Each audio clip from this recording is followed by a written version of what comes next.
नमस्ते दोस्तों, आप देख रहे हैं मेरा चैनल हार्टलैंड। दोस्तों, आज मैं एक कहानी सुनाना चाहता हूँ। मैं नागपुर में पढ़ता था। अपनी ग्रेजुएशन इंजीनियरिंग में कर रहा था।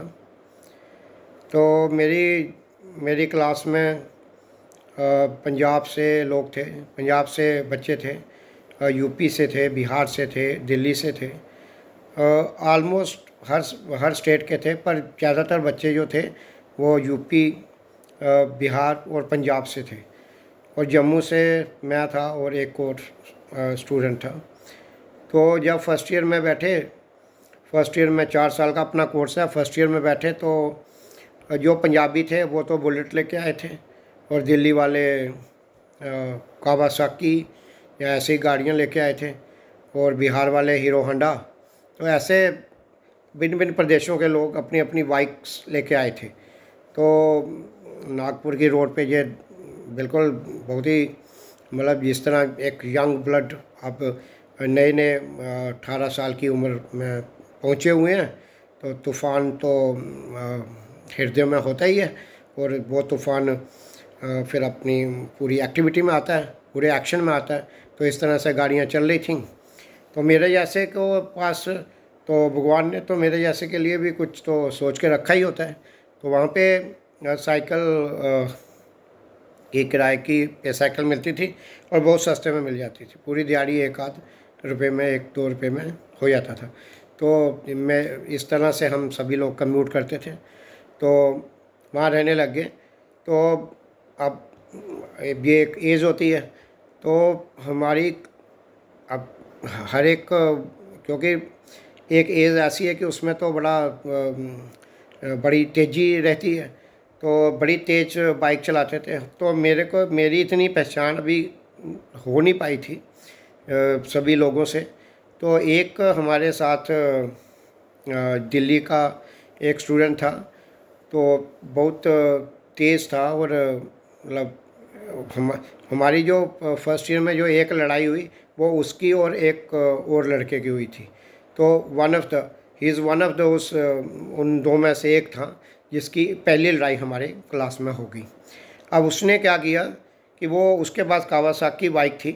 तो वो बाइक, अब उसके साथ, उसके पीछे बैठ के जो भी कोई आया, या किसी ने मुझे जो सुनाया कि एक एक आध बार किसी ने सुनाया, तो ये सुनाया कि ये बाइक इतनी तेज़ चलाता है कि ये ब्रेक लगाने की इसको कुछ वो महसूस नहीं होती है, और ये ब्रेक लगाता नहीं है।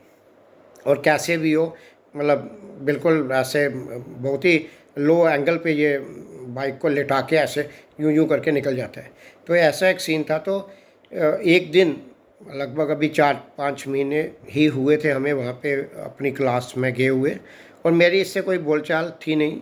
मैंने कभी बात इससे हो नहीं पाई, इसने भी मुझसे की नहीं, क्योंकि एक थोड़ी एक अपनी अपनी रहती है शुरू में। तो उससे क्या हुआ कि एक दिन हमें पता चला, एक दिन जो लड़का इसके पीछे बैठ के कभी कभी आ जाता था, क्योंकि जिनके पास बाइक नहीं थी, तो वो, जिनके पास बाइक है वो उनके साथ दोस्ती वगैरह हो जाती थी, तो वो उसके पीछे बैठ के आ जाते थे। क्योंकि हॉस्टल था नहीं, तो सभी बच्चे रहते बाहर ही थे। तो वो जिसके पास बाइक थी, तो दूसरा लड़का जो इसके पीछे बैठ के आता था, उसने मुझे बताया, यार ये बाइक बड़ी तेज़ चलाता है।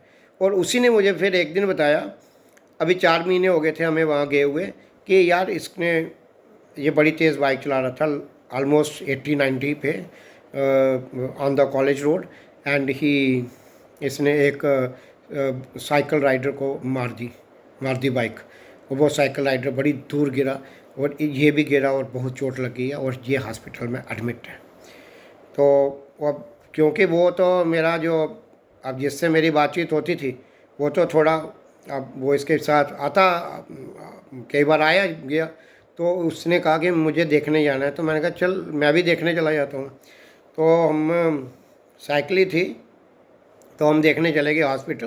तो हमने इसको बेड पे देखा, तो ये बेड पे लेटा हुआ है, बट इसका मुंह, जो नाक है वो बहुत बड़ा हो गया, मतलब सोजिश, स्वेलिंग हो गई है, तो सूज सा गया है। तो इसको इधर उधर चोटें लगी हुई हैं। बट ये चीज़, हम इसको देखने गए तो he was not in consciousness.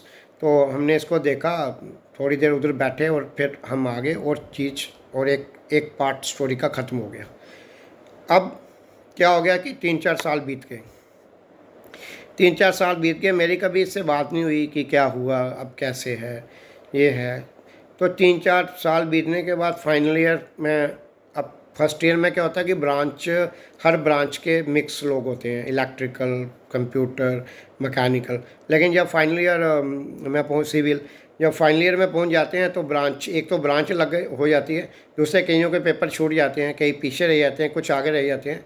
तो मैं, जो फाइनल ईयर की क्लास हमारी बनी अकॉर्डिंग टू द ब्रांच, उसमें मैं और ये थे। अब इसको लगा कि अब क्लासें तो शुरू हो गई। अब इसको लगा कि कि ये तो मेरे फर्स्ट ईयर के टाइम का है।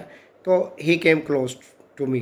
तो ये पास आया तो फिर हम एक साथ पढ़ाई की और दूसरी बातें करने लग गए। अब इसमें हुआ ये कि मैं भी इसके पीछे बैठ गया। 1-2 बार मैं इसके पीछे, इसकी बाइक पे, सेम बाइक इसके पास, वो बाइक अभी भी चल रही है, कावासाकी बाइक थी, वो बाइक अभी भी चल रही है। और ये मैं इसके पीछे बैठा, पर मुझे बहुत बहुत डर लगा। मैंने कभी इतनी तेज़ बाइक पे कभी बैठा नहीं हूँ। मुझे जैसे आपको अगर ये अंदाज़ा लगाना है कि ये कितनी तेज़ चलती है, तो फार्मूला 1 में ये जो बाइक रेसिंग में ट्रैक में जो चलते हैं ना, ऐसे बिल्कुल यूँ ऐसे करके, तो बिल्कुल वैसे ये नॉर्मल रोड पे चलाता है। और मेरी हालत ख़राब हो गई। तो मैंने इसको बोला, यार मैं आगे से ना, और मैंने खुद से भी डिसीजन लिया कि मैं आगे से इसके पीछे नहीं बैठूँगा। पर उसके बाद भी 2-3 बार मैं इसके पीछे बैठा। और मेरा रूम तो कॉलेज के पास था, तो मैं तो वॉक करके भी चला जाता था, 1-2 किलोमीटर दूर था मेरा रूम। और इसका जो रूम था वो लगभग 20-22-25 किलोमीटर दूर था। तो एक बार ये मुझे अपने रूम में भी ले गया, क्योंकि एक साथ पढ़ना है, तो रूम में भी ले गया। तो वहाँ पे हम एक साथ रहे भी, और कई बार मैं गया भी उसके बाद भी फिर। लेकिन मैंने इसको ये बोला कि अगर बाइक ठीक चलाएगा तब भी मैं तेरे साथ जाऊँगा, नहीं तो मैं तेरे साथ जाऊँगा नहीं। अब एक बार क्या हुआ कि क्लास में हम खड़े थे, क्लास के बाहर खड़े थे ऐसे बरामदे में, तो खड़े थे, तो मैं और ये बात कर रहे थे। तो पूछा मैंने इसको पूछा, यार अब तू मुझे ये बता कि अब जब फर्स्ट ईयर में थे तो तूने एक साइकिल वाले को हिट किया था, यार पता किया उस साइकिल वाले का क्या हुआ? मतलब वो कहता है, यार इसने जो लाइन बोली ना, वो मेरे को बहुत अब वर्ड तो मुझे नज़र नहीं आ रहा क्या इस्तेमाल करूं, पर इसने ऐसे बोला, यार मार दिया था उसको मैंने कहा, यार कैसे, मतलब क्या हुआ? कहता उसकी रीढ़ की हड्डी टूट गई थी और उसके बाद वो मर गया था इसने। और ये बात इसने ना बहुत ही प्लेनली, बहुत ही ईजीली और विदाउट एनी रिग्रेट और बहुत ही स्माइलिंगली कहती। अब ये बात जब इसने कही तो मैंने इसको सिर्फ इतना सा कहा, मैं कहा, यार अंदर में ना गहराई में मुझे थोड़ा सा ये ऐसा फील हो रहा है कि जो आगे पीछे का जो एटमॉस्फेयर में है ना, जो यहाँ की हवा भी है, उसको भी ये बात थोड़ी इस ढंग से नहीं कहनी चाहिए थी आपको, तुमको। ये मतलब एक आदमी को इतनी चोट लगी है और वो मर भी गया, बिकॉज हमने ठीक गाड़ी नहीं चलाते हैं, हम ठीक गाड़ी नहीं चला रहे हैं। वो बेचारा मर गया, उसको कितने, उसके फैमिली को, और हम कितने इसको बहुत ही इजीली, ये शब्द हमने इजीली कैसे इतने बोल दिए। मैं कहा, यार ये अच्छा नहीं बोला तुमने। तो मैंने ये बोला, तो फिर 3-4 महीने बीत गए और अप्रैल महीना आ गया, और अप्रैल महीने में हमारे फाइनल एग्ज़ाम हो गए। और लास्ट एग्ज़ाम जब दे रहे थे, तो लास्ट एग्ज़ाम हमने दिया। तो ये मेरे पास आया, कहने लगा कि जाएगा, हम यार एग्ज़ाम ख़त्म हो गए हैं, अब तो चलते हैं दूर, 20-25-30 किलोमीटर दूर नेशनल हाईवे, वो परली साइड कि उधर एक ढाबा है, उधर ढाबे पे पंजाबी ढाबा है, आज यार उधर खाना खाने चलते हैं। तो मैंने कहा, यार नहीं, मैंने इसको कहा, यार मैं थक गया हूँ, मैं तो सोऊंगा। और मुझे मन में ना ये भी आ रहा था, यार ये बाइक बड़ी तेज़ चलाता है, मैं नहीं जाऊँगा इसके साथ। तो ये भी था, थोड़ा मेरा मन था भी इसके साथ जाने का, क्योंकि अब एज वैसी होती है तो बंदा कहता है यार एक्साइटमेंट होगी। लेकिन मेरे को ना, मैं उस दिन रुक गया। मैंने कहा नहीं, मुझे नहीं जाना है, मुझे नहीं तेरे साथ जाना है। तू बाइक, एक तो बाइक बड़ी तेज़ चलाता है, और दूसरा मुझे वैसे भी मैं थका हुआ हूँ, पेपर ख़त्म हुआ है यार। अब मैं तो हमारा पेपर कोई 3 बजे शुरू होकर 5-6 बजे ख़त्म होता था, ये शाम शाम को होते थे पेपर। तो मैंने कहा ये मैं नहीं जाऊँगा। तो मैं आके कमरे में आ गया। तो नागपुर में वो बड़ा पॉपुलर है गन्ने का जूस। जैसे ही समर शुरू होते हैं तो लोग घरों घरों में भी मशीन लगा के ना ऐसे थोड़ा गांव जैसा माहौल लगे तो उस ऐसे बेंच बना के तो वो करते हैं। तो मैं और मेरे कुछ और जो उधर मेरे साथ में मेरे नेबर आगे पीछे जो बच्चे रहते थे, तो हम बैठे थे एक जगह, गन्ने का जूस पी रहे थे। तो इतनी देर में क्या हुआ कि एक लड़का आया। वो कहता है यार तू इधर है? मैंने कहा हाँ। कहता है तू सुशील जान, हम सोच रहे तू उसके साथ गया है। मैंने कहा नहीं यार, मैं नहीं उसके साथ गया। कहता तो क्योंकि अक्सर हम साथ रहते थे। तो मैंने कहा क्या क्या हो गया? कहने लगा यार उसका एक्सीडेंट हो गया, और वो उसका एक्सीडेंट हो गया। मैंने कहा अच्छा यार, वो अच्छा। तो मेरे को लगा कि हो गया होगा, नॉर्मल सा एक्सीडेंट हो गया होगा। तो लेकिन बाद में फिर हमने थोड़ा वेट करते रहे, क्योंकि ये बात रात के 9-10 बजे की है। तो सुबह हम हॉस्पिटल में गए। तो हमें पता नहीं था पूरा, क्योंकि रात को सो गए। तो सुबह जब हॉस्पिटल में गए, हमने सोचा नॉर्मल सी लगी होगी। नहीं, अब पूरी स्टोरी क्या हुई कि ये किसी और लड़के ने को इसने बोला कि यार उधर चलते हैं, तो ये उसके साथ बैठ गया। अब देखो स्टोरी यहाँ पे एक बड़ी इम्पॉर्टेंट है कि यहाँ पे अब बाइक ये नहीं चला रहा है, अब बाइक वो चला रहा है।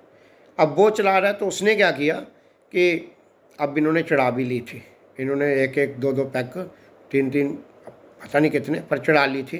तो उसके बाद बाइक अब ये नहीं चला रहा है। अब खुद भी चला रहा होता तो तेज़ चला रहा होता तो बात को छोड़ती। अब स्टोरी ये बनी कि बाइक अब वो चला रहा है। अब वो चला रहा है तो उसने रॉन्ग साइड से बाइक निकाली, सामने से ट्रक आ रहा था। तो इनका बाजू और बाइक ना, एक डिवाइडर होता है लोहे के, मतलब आने वाली लेफ़्ट और राइट रोड के बीच डिवाइडर होता है, और एक डिवाइडर के बीच इनकी बाजू अटक गए। वो ट्रक इनको खींच के लेके चला गया। और इसका, अब दूसरे लड़के का नहीं मुझे पता, आज मुझे याद नहीं है, पर इसका ये बाजू उधर अटक गया और बाजू इसका निकल गया, और ट्रक इसकी बॉडी को लेके चला गया और स्पॉट पे डेथ हो गई। तो ये एक बड़ी दर्दनाक सी एक घटना उस समय घट गई।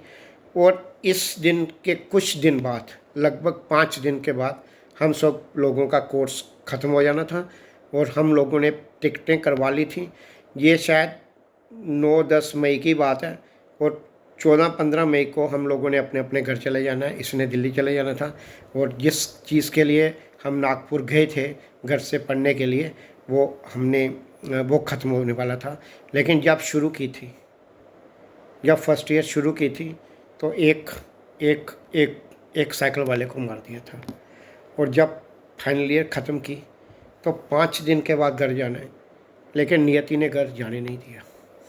तो ये एक, और जब मैंने एक बार इसको पूछा भी था तो वो मैंने पहले बताया कि जवाब कितना लापरवाही वाला था।